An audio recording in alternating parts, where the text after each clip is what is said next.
దేశంలో ఎప్పుడు ఇంత వరస్ట్ చెత్త ఎన్నికలు ఎప్పుడు జరిగి ఉండవు.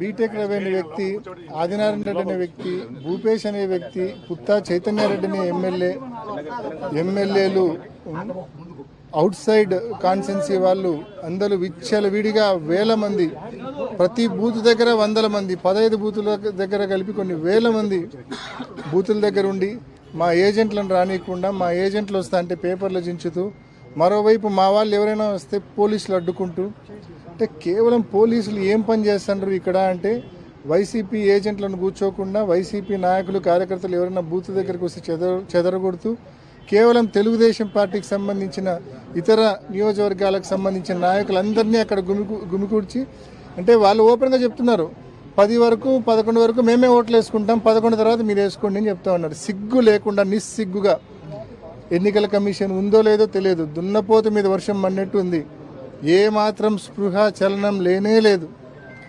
ఇంత ఘోరాతి ఘోరమైన ఎన్నికలు నిజంగా గతంలో ఎప్పుడు చూసి ఉండం. దురదృష్టం.